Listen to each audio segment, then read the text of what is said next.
Hey, what's up there, YouTubers? It's me again, Brian, aka Gamer55551, and I am back with a My Two Cent video for this week, for the week of June 23rd to 29th, 2024. And we got actually 5 stories to cover this week, including Microsoft and Amazon striking a deal in terms of bringing Xbox gaming to the Amazon's Fire Stick and everything like that, or their Fire TV or something. We are also learning a report from Matt Pizzicatella, or a tweet they brought out, that seemed to indicate the possibility that Switch could be getting close to overtaking the PS2's life cycle. A UK store called Game had to respond to reports indicating that they were ending physical sales of video games over there. Controversy hits a YouTuber streamer by the name of Dr. Disrespect, and unfortunately, coming off of the whole Miyoto leaker and everything like that, another leaker unfortunately has gotten hit. This time going by the name of Pyoro and all. If you're interested where I got the source of these informations, links will be in the description of this video, so you're watching this on YouTube, along with the timestamps if you want to skip to certain parts of this video and all. But before we get started, I would like to do what I like to call the quick My Two Cents, stories that kind of caught my attention, but I'm not going to go into a huge amount of details. The first one was this week. We saw a trailer for the upcoming remaster or remake of Star Wars Bounty Hunter. This was a game that I believe was released back in 2002 for the GameCube and the PS2. It's coming to multiple systems, including the Nintendo Switch. Asperity is handling the port though, and well, let's just say their record has been pretty mixed to a certain extent. While they have done some good job with some of the port jobs, they've also been some bit of controversy as well, ranging from cut content that was taken out of the Switch version of Star Wars Knights of the Old Republic to following also report that they were completely taken off on the supposedly what's supposed to be a remake of the original Star Wars Knights of the Old Republic, and currently right now it's being handled, at least for the time being, by Saber Interactive, which we all know they have left no longer part of Embracer Group and everything like that. So we'll see how this one plays out and everything like that. I'm hoping it's good, but I can understand why some people might be mixed because it does involve Asperity, who is handling the port. We also learned that the upcoming Obsidian game Evolve supposedly is going to be similar in terms of length, very similar to their last game, their last game, The Outer Worlds and all, which, depending on your perspective, that's either both a good or a bad thing in any way, though. I am still enjoying The Outer Worlds. I still think it's a good game, though. Obviously, doesn't sound like Evolve's going to be like this massive world the way Skyrim is, but I kind of view it as sort of like Skyrim Light, and I don't think that's necessarily a bad thing. I am still waiting for the actual concrete release date. We know supposedly they're aiming for 2024, but I would prefer them actually have an actual release date for that game. We also learned that someone created a code or created Super Mario 64, but with the looks of it being like what Super Mario 64 would be like if it was on the Game Boy Advance and everything. Now, obviously, for that to happen, there is certainly some limitations and all, but still, this kind of fan-made project, I will say that is actually very impressive and all. I mean, I remember seeing someone did something similar like this, did like Resident Evil 2 on the Game Boy Advance, though, the original Resident Evil 2, and that looked kind of impressive, despite, the limitations that the Game Boy Advance has had, but still, it definitely is a very interesting project, and hats off to the person who basically made this and all. We also learned that Epic Mickey Rebrush and Paint, has its release date, supposedly coming out this year, along with pre-order bonuses and a collector's edition. Supposedly the game would be around $60. I'll have to check and everything like that. I am curious about this one to see how this one is going to play out and everything like that. So far, from what I've seen so far, it looks kind of neat though. I'm hoping that it's good. I'm hoping we'll see how well it plays compared to when the original Wii release came out in 2010, which I thought was a very interesting concept and everything like that. And who knows, maybe this will open the door for Epic Mickey 2, the Power 2 getting a remake or a remaster or port or something like that though. We also learned that basically the developers of Stellar Blade is looking at the possibility of doing a PC port of their game, but as of right now, it remains to be seen if they'll do that. It has to do with contractual relationships. As some of you are aware, I believe Sony purchased the developers of Stellar Blade and all, so it is possible it could come to the PC at some point. We just don't know when or anything like that. Also, last time I remember hearing, the game sold about 1 million copies, which again depends on what kind of expectation the developers were setting for this game, if this was what they were aiming for or not. I've been playing Stellar Blade, and so far I like what I see. I mean, I kind of view it as more of a AA title, but I still think it is a good title.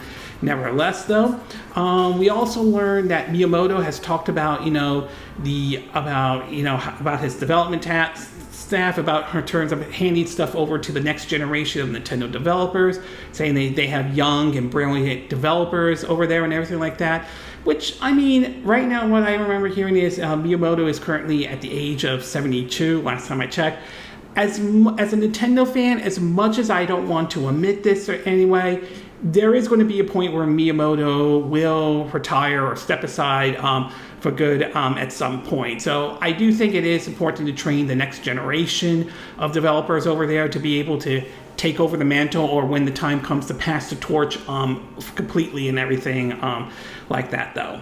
We also learned that apparently there were certain court documents found basically of what happened when Nintendo and Universal went to court over the use of the name Donkey Kong because of the word Kong. And there were several names that apparently were floating around that Nintendo was considering, including one which I kind of think is funny though. They were considering going with the name Kong Dong, and I thought, oh wow. That would have been interesting if they went with that name. That would absolutely be very interesting indeed. Obviously, from what we understand, Universal lost the case and everything like that, and Nintendo was able to go ahead with their character with the name Donkey Kong and everything like that. But still, that would have been kind of interesting if Donkey Kong's name was actually Kong Dong and all. And last but not least, though, we are learning the reports that the upcoming release of Donkey Kong Country Returns HD is going to be set at the price release in the US at $60. While this certainly isn't a bad price compared to the $70 or anything like that we see in a lot of games these days, there are some criticism towards this decision, mostly because many people point out how Metroid Prime Remastered was at a budget price, though, compared to the upcoming release of Luigi Mansion 2 HD and Donkey Kong, Donkey Kong Country Returns HD. And I mean, I kind of can see the argument for that, though, in a way. I mean, Metroid Prime Remastered is at a low price, but these two games aren't, to be exact, though. So certainly there is some legitimate criticism that can be made over Nintendo's decision to put these games at $60 and all. And in the movie and TV show part of the Quick My 2 Cent, we saw the first trailer from Amazon Prime for Batman Caped Crusader Season 1. Supposedly it's being handled produced by J.J. Abrams and Matt Reeves, but also Bruce Timm, who, for those who may remember, handled the original 90s Batman, the animated series, along with Superman, the animated series, Batman Beyond, Justice League, and everything. I remember growing up watching Batman, the animated series, maybe coming home from school, watching that cartoon and everything like that. So it's very interesting to see them working on this, though. I'm very curious to see how this all plays out and everything when it premieres, I believe, August 1st. Although I am kind of surprised to see this not on Max or HBO Max for that matter. So it is kind of surprising to see that. But either way, the fact that Bruce Timm is involved in this, definitely I'm keeping my eyes out on this one. We also learned that Sony is moving forward with their adaptation of Street Fighter with their movie. Supposedly they're aiming for a 2026 release date. We'll have to wait and see how this one plays out. Obviously, Street Fighter's movie adaptation isn't exactly the greatest. The 1994 release was one of those, it's so bad, it's good. I think 20th Century Fox at one point tried to take a stab at it with the revolving around Chun-Li, and that didn't do very well. And in an age where a lot of adaptation has done very well, look at Sonic the Hedgehog, Super Mario Brothers, The Last of Us, Fallout, Cyberpunk, and of course, Castlevania. Obviously, Sony's going to have to step up to the plate on this one because taking a half-ass approach isn't going to work anymore as it used to back in the past, though.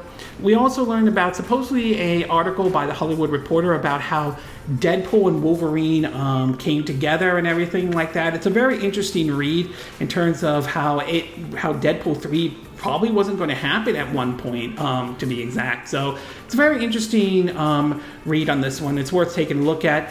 Though also, I do want to point out, I saw basically a promotion for DiGiorno pizza with the Deadpool Wolverine, something like that. And after seeing what they had and all, I would say this: I'm looking forward to the movie, but that pizza from DiGiorno that's promoting Deadpool Wolverine, I have to say that does not look appetizing at all. And last but not least, we do have basically upcoming box office projection for the upcoming Twister, which is supposedly the sequel to the 1996 movie starring, I believe, Helen Hunt and, of course, the late Bill Paxton and the late Philip Seymour Hoffman and all.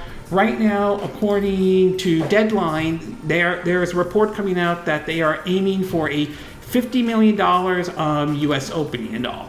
Whether or not that movie will hit that opening when it comes out next month and all, that remains to be seen. So we'll have to wait and see how this one does at the box office. I'll probably see it though, although I'm trying to figure out what connection it has with, the original 1996 release, because to me, it kind of feels more like this is a remake rather than an actual sequel based on the trailers that were shown so far, at least from what I've seen. But we'll find out once the movie comes out in theaters and all. Okay, with the quick My 2 Cent now done, along with the movie and TV show part of the My 2 Cent video, we'll get started with our first story, and this one has to do with a former Nintendo leaker by the name of Pyoro. Now, folks like Pyoro and Midori were known, at least around the Nintendo circle, or at least among Nintendo fans, over basically leaking certain information about terms of what we could get from like their upcoming directs to what Nintendo may or may not be working on. And for supposedly these two leakers in particular, especially with Pyoro, had a history of being pretty much correct with their reporting and everything like that, unlike past leakers which tend to have, some questionable whether or not this was actually legitimate or not, though. However, last week we saw situations surrounding, I believe, the leaker by the name of Midori or something like that, where it was later discovered a couple of things ranging from it wasn't this person that a lot of people claim that it was, to several allegations, which I don't know how accurate these allegations are in any way, but it got to a point where basically that leaker sort of came to an end. And now, apparently, another Nintendo leaker has also come to the end as well, Pyoro itself. And this had to do with what Pyoro may have said to Jason Schreier, who was doing a report for Bloomberg on some of these leakers and everything like that. In an article from Video Game Chronicles, it reads that, quote, it reads that a new report on popular leakers by Bloomberg, it was noticed that Pyoro was uncharacteristically quiet ahead of this week's Nintendo Direct, as they stated they didn't expect many big announcements. A claim later proved incorrect when Nintendo showed off a new Mario, Zelda, and Metroid game, which is actually true and everything like that. Several members of the popular Reset Era forum began to realize that unlike previous Nintendo Directs this week, announcements didn't have preceded web pages on Nintendo storefronts. The users then realized that Pyro's previous leaks have all involved games that were set to go live on Nintendo's website immediately after the live stream, and games that were put on store after a Nintendo Direct was not leaked by the user. This led many to conclude that Pyoro had access to Nintendo's web backend. In another twist, Bloomberg reached out for Pyoro to ask for clarification. Over in a direct message, the user reportedly told journalist Jason Schreier that their source worked for Nintendo in Japan, but I'm unsure how they obtained their information, and that the back-end theory is a reasonable guess. In a since-deleted post, Pyoro then claimed they did not know their responding to Bloomberg would be included in an article, and they swiftly set their account to private. Schreier later responded by posting an alleged DM sent to Pyoro prior to publication stating that he was working on an article. The alleged revelation around one of the most notorious Nintendo leakers follows another report earlier this month when claims that several leaked Nintendo announcements originated from a Google employee who accessed private videos in the Switch maker's YouTube account. It's also worth pointing out that Nintendo supposedly is taking actions to supposedly stop these kind of leaks, at least according to what they are saying. So, unfortunately, this looks like this is the end of another leaker, to be exact, though. And it seems like this was a case that this one may have, well, let's just say, based on how it was worded, it sounded more like he said something he really should not have said. And to him, he wasn't aware that he was talking to a journalist and all, when Jason Schreier is well known for doing a lot of gaming journalists when he started at Kotaku, now working at Bloomberg, and he's done several different stories, including, how Suicide Squad Killed the Justice League became like a flop and everything. So, yeah, very much this is the end of this leaker and all. That's not to say there won't be any new leakers or anything coming out there in the foreseeable future or anything like that. I'm sure there will be another Nintendo leaker out there someday that we'll hear about, though. But as far as Pyoro goes, it looks like, unfortunately, that's the end of this leaker, to be exact. So overall, looks like this is pretty much the end of Pyoro, the Nintendo leaker and everything. Very unfortunate, but it seems as though he may have said something he should not have said when he was talking to Jason Schreier. And while I'm not surprised Nintendo's taking actions to stop some of these leaks, I'm pretty sure it's not going to prevent where eventually there are going to be people that are going to find a way to leak what Nintendo may or may not be working on and all. Okay, we're going to take a quick break, and when we get back, we'll get to part 2 of my video, and this one has to do with basically controversy surrounding a famous streamer or a Twitch streamer, Dr. Disrespect. So we'll take a quick break, and we will be right back.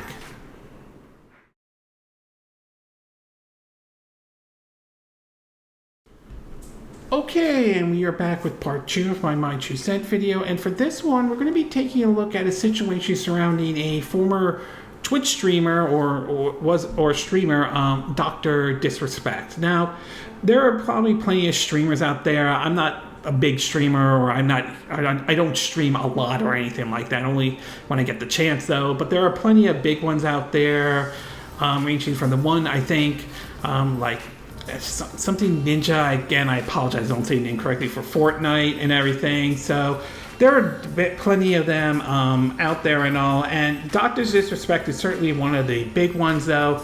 However, there has been some controversy with this streamer in general. There were cases where there was some marital affair that he ran into, though, on that one, to now a more recent one, and this had to do with supposedly allegations leveled towards that he was basically sending what was apparently inappropriate messages to basically a minor back in maybe in 2020 or recently, to be exact. 2 articles to point out about this. One is from The Verge, and it reads that, quote, Twitch abruptly banned one of its biggest stars, Herschel Guy, being better known by his persona as Dr. Disrespect, in 2020 without word of explanation. Now, 4 years after this permanent ban, 2 former Twitch employees have come forward to describe the events that they say contribute to his removal from the platform. One former employee who asked to remain anonymous, citing the potential risk to their career, told The Verge that him, or Dr. Disrespect, had used Whisper, Twitch's now defunct messaging system, to exchange messages with a minor and intimidate a conversation about meeting up at TwitchCon. The employee worked on Twitch's trust and safety team at the time of the ban in 2020. Their comments corroborated a post from Cody Corners, a former Twitch employee who worked on the company's strategic partnership team. Late Friday, Connor posted on X, formerly known as Twitter, by saying he got banned because got caught sexing a minor in then existed. Twitch Whisperer produced. He was trying to meet up with her at TwitchCon. The power that B could read in plain text. Clay's Close game. Though Connor did not explicitly name Dr. Disrespect, it was understood the streamer was the subject of the poach. Dr. Disrespect ban came shortly after Twitch updated its sexual harassment policy to punish offenders basically permanent suspension. At the time, Dr. Disrespect denied Connor's allegations. This has been settled. No wrongdoing was acknowledged, and they paid out the whole contract. He posted on X. Boone published an additional post reiterating that no wrongdoing was found. I didn't do anything wrong. All that has been probed is settled. Nothing illegal. No wrongdoing was found, and I was paid. He wrote though. The news of this ban, which came down 4 years ago, this weekend, was shocking. He was one of Twitch's most popular stars at the time, with around 4 million followers, and he has just signed a 7-figure 2-year exclusive contract with the platform. Neither Twitch nor Dr. Disrespect will say why the streamer has been banned. In an interview and with the Washington Post shortly after the ban, he also said that Twitch wouldn't even tell him the reason why his account has been removed and everything like that, though. And over at GameSpot, it points out that several companies have started to basically distance themselves. Turtle Beach, a company that sells headset and other gaming accessories, has ended its long enduring partnership with Dr. Disrespect. The company severed ties with him after news broke about that of his 2020 Twitch ban, which resulted in his inappropriate comments with a minor. They mentioned we will not be continuing our partnership with Dr. Disrespect, though. The company was followed shortly after by NFL at NFL stars NFL San Francisco 49ers, which told San Francisco Gate that the organization will not work with Dr. Disrespect and all that, though.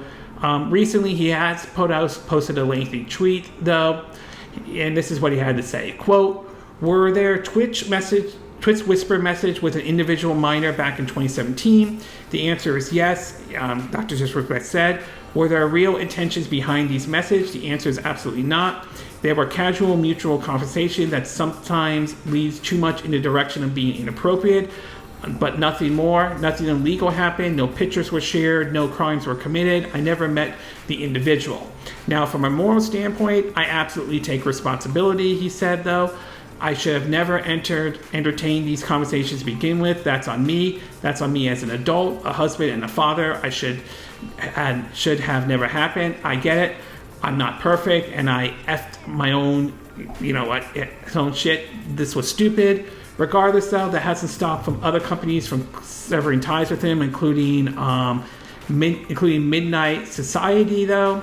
It points out that YouTube, has yet to comment on the issue, although there are some reports coming out that YouTube may demonetize his videos and everything like that.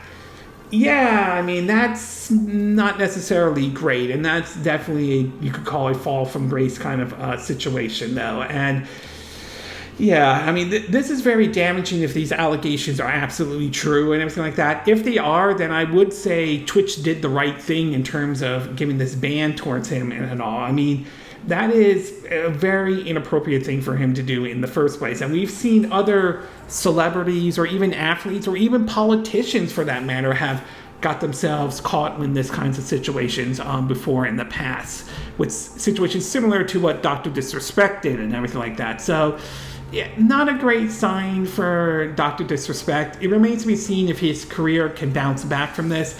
I'm not 100% sure it can, but time will ultimately tell if that happens or not. So overall, I would say if what the allegations against Dr. Disrespect is true and there's actual evidence to back this claim up, then I will say Twitch did the right thing in terms of banning him and all.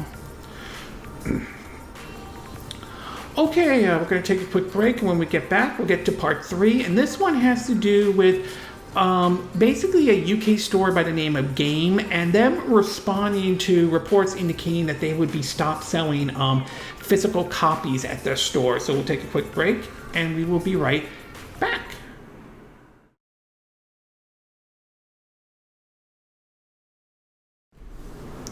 Okay, and we are back with part 3 of my 2 cent video, and for this one we're going to be taking a look at a situation surrounding a UK store by the name of Game and everything like that. Now, one of the things that we have seen lately with the push, especially with I think last generation and to some extent this generation, has been the digital push and all, and that's something we've also seen with Microsoft with the Xbox in general and all, and that we're seeing more and more people start doing, you know, purchasing digitals and everything like that.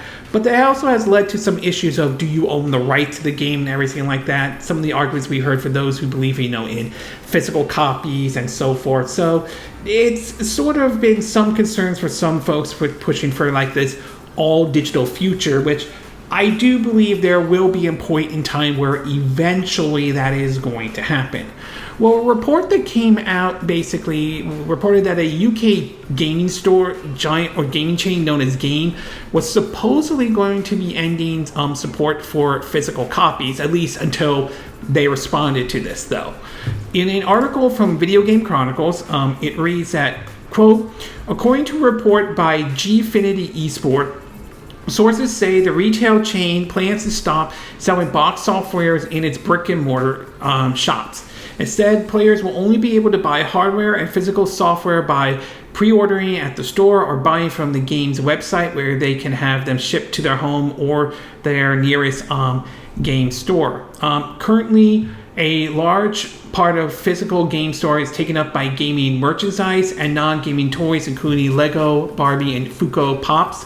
If the report that it's no longer selling physical games is true, this would be the latest setback for games, which was reported in April of cutting an unspecific number of jobs. Speaking to Eurogamer at the time, multiple employees said workers have been told to expect redundancy as the company was moving most non-managers to zero-hour contracts. In January, Games confirmed plans to stop buying and selling pre-owned games, with trade-in service ending on February 16th. Earlier this month, it was confirmed that it will be ending its Game Rewards and Game Elite Rewards scheme soon. Players will no longer be able to earn reward points for July 15th and will no longer be able to redeem their existing balance after July 31st. If players still have existing balance after this date, it will be removed and they will have effectively lost that money. Game UK retail business are spread over 320 standalone stores and concessions within Sports Directs and House of Fraser, according to Fraser Company, which acquired the company at £52 million in 2019. They've contacted Fraser Group for comments on this report. Following the story coming out, a spokesperson from Games, at least this is what they're saying, has denied the report, telling VGC that this report is categorically not true. Game continued to support the physical gaming market, offering a wide range of physical hardware, software, accessories, and digital products in stores and online, they added. So apparently, if what they are saying is true, it basically means that this report isn't correct, and they are basically saying, hey, we're still going to sell physical copies and all, which certainly isn't bad and everything like that. But I don't deny the fact that eventually we are going to get closer and closer to a all digital future. In fact, there are some reports pointing out to the possibility that maybe the PS6 or the PS7 might be all digital or something like that. Again, too early to tell if that's going to happen, but I wouldn't be shocked if it turned out to be true. And I think that's something that a lot of consumers may have to get used to at some point. Even Nintendo themselves, right now they're still supporting physical copies, but there will be a point where eventually they will be entering the all digital future. I'm not saying it's going to happen right away, but don't be surprised if at some point down the road they will. So for now, it looks like they're going to stay with physical copies, this UK store chain known as Games, but I wouldn't be surprised if some point down the road, eventually they change the way how physical games are going to be at their store, whether they get rid of them or do a different approach or everything like that. So overall, for now, doesn't look like physical copies are going away from the Game UK store, but I wouldn't be surprised if some point down the road things do change and all. Okay, we're going to take a quick break, and when we get back, we'll get to part 4, and this one has to do with a report coming out that it is possible that the Nintendo Switch may be close to overtaking the PlayStation 2. So we'll take a quick break and we will be right back.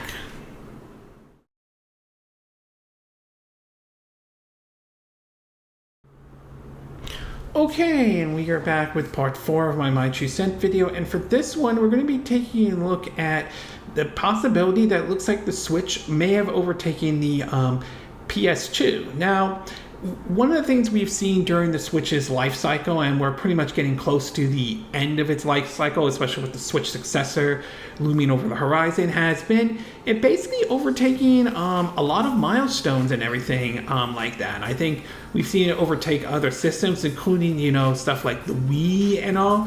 But the big question was, would it be able to do what many thought was the impossible, which is overtake the PS2, which still to this day remains one that has really sold a lot of systems throughout its life cycle and all. And no, I don't think a lot of systems have came close to overtaking the PS2 life cycle at all. But if a report from basically Matt Piscatella of Satana, formerly known as the NPD Group, is saying anything, it seems to indicate that the Nintendo Switch is on track to overtake the PS2. This is what he had to say when he wrote on X, formerly known as Twitter. He said, quote, "According to Satana's retail tracking service, as of May 4th, 2024, Switch life-to-date U.S. sales trails PS2 by 1.41 million units. Will the light Hyrule Edition finally put the Switch over the top? Switch currently ranks 3rd in all time in US units since 1995, trailing only the Nintendo DS and the PS2.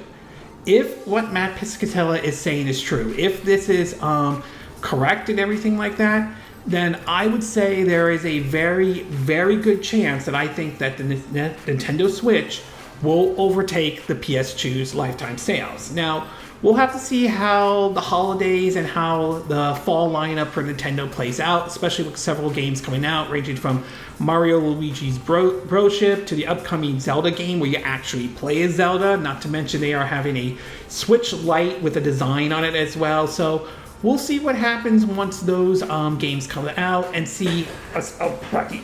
That's my cat, though. We'll see how it all plays out once, basically, we get the numbers in. But I would say there is a very good chance that the Nintendo Switch will overtake the PS2's lifetime sales. I think that the odds are definitely in Nintendo's favor. So overall, I would say it's not there yet, overtaking the PS2. But I do think in terms of overtaking PS2's lifetime sale, I would say I'm leaning towards more like it's not a case of if it's going to happen, it's going to be a case of when it's going to happen.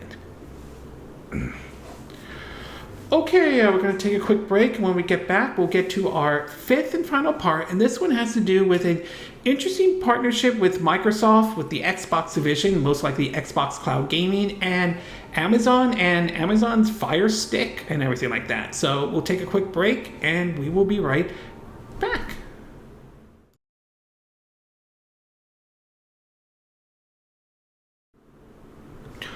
Okay, and we are back with our 5th and final part for my 2 cent video, and for this one we're going to be taking a look at a interesting partnership that Xbox and Amazon are basically having and all.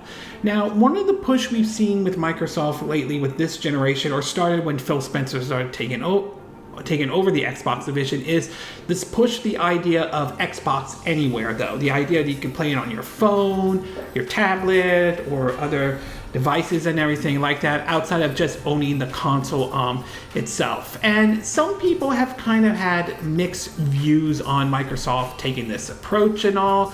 Some don't think it's a good idea. Some think that Microsoft is being ahead of the curve and everything like that. So there are certainly different views and everything like that. The whole cloud gaming thing is supposedly tied into those who have a subscription to, Game Pass in general. It's part of Game Pass Ultimate and all.